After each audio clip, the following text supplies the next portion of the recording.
नमस्कार, मेरा नाम है विवेक सिंह और आप देख रहे हैं संवाद। आज मैं आपको 1962 की याद दिलाऊंगा। जी हाँ, 1962 में हमारे पड़ोसी मुल्क चीन ने हिंदी चीनी भाई भाई का नारा दिया था और हमारी सीमाओं में घुस गया था और हमारी पीठ में खंजर घोंपा था। जी हाँ, वो जख्म हमें आज भी याद रखने चाहिए। वो युद्ध की विभीषिका हमें कभी नहीं भूलनी चाहिए, क्योंकि पाकिस्तान और चीन ये दो ऐसे मुल्क हैं, एक ऐसे सपोले हैं जिन्हें आप कितना भी दूध पिलाएंगे ये फन तो आपके खिलाफ ही उठाएंगे और आपको ही डसेंगे। इन दिनों लद्दाख के सीमा पर जो तनाव पैदा किया जा रहा है चीन का, डोकलाम की तरह वो इक्का दुक्का घटना नहीं है। अमेरिकी विशेषज्ञों की और दुनिया के रक्षा विशेषज्ञों की माने तो चीन ये रणनीति के तहत कर रहा है, भारत को घेरने के लिए कर रहा है और कोरोना के कारण जो चीन की अर्थव्यवस्था को ठेस पहुंची है उससे दुनिया का ध्यान भटकाने के लिए चीन की षड्यंत्रकारी रणनीति का ये एक हिस्सा है और ये जल्द थमने वाला भी नहीं है। जब हम सीमा पर सैनिकों को देश के लिए अपनी जान न्यौछावर करते देखते हैं तो हमारे दिलों में भी देशभक्ति का ज्वार उफन पड़ता है। हमें अफसोस होता है कि हम आर्मी में, एयरफोर्स में क्यों नहीं हैं, हम क्यों सिविलियन हैं।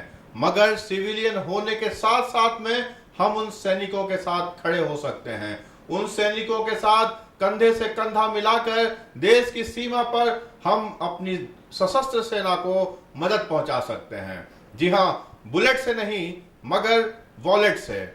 आज हम 21वीं सदी में जी रहे हैं। 21वीं सदी में हिंदुस्तान की 125 करोड़ की जनता, हमारा इतना बड़ा बाजार, हम चाहें तो दुनिया की महाशक्ति को घुटनों पर ला सकते हैं। हम अगर चाह लें तो दुनिया की बड़ी से बड़ी सत्ता हमारे सामने झुक सकती है और वह भी बिना एक गोली चलाए। आपको क्या लगता है, हमारे प्रधानमंत्री ने आत्मनिर्भरता का जो नारा दिया है वो क्या यूं ही दे दिया है?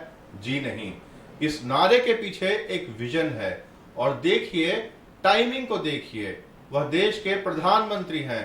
कुछ चीजें स्पष्ट रूप से नहीं कह सकते हैं मगर बिटवीन द लाइंस समझने की कोशिश कीजिए। टाइमिंग को देखिए। यह नारा इसलिए दिया गया है कि हम अब सजग हो जाएं। हम चीनी चीजों का, हल्की गुणवत्ता वाली चीजों का, सस्ती चीजों का बहिष्कार करना शुरू कर दें, क्योंकि जो पैसा हम चीनी सामान को खरीदने के लिए करते हैं वही पैसा हमारे देश के खिलाफ, हमारे देश की सेना के खिलाफ इस्तेमाल हो रहा है। और सिर्फ ये एक मोर्चे पर नहीं हो रहा है, ये पाकिस्तान जैसे आतंकवादी राष्ट्र को पैसे देकर भारत के खिलाफ खून की नदियां बहाने के लिए भी किया जाता है। ये और भी कितनी आतंकवादी एजेंसियों को फंडिंग की जाती है इस पैसे के जरिए।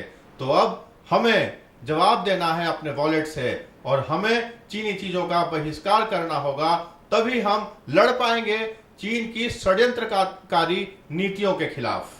सस्ती और हल्की गुणवत्ता वाली चीनी माल खरीदकर हम कुछ पैसे तो बचा लेते हैं, लेकिन कभी आपने ये सोचा है कि उन्हीं पैसों से यह नौबत ना आ जाए कि हमें हमारे देश के जवानों के लिए जो सीमा पर लड़ रहे हैं उनके लिए कफन खरीदने की नौबत ना आ जाए। इसके लिए आज ये निर्णय तो लेना ही होगा और चीनी वस्तुओं का बहिष्कार करना ही होगा, नहीं तो कल देर भी हो सकती है। और आज हमें ये प्रतिज्ञा लेनी होगी।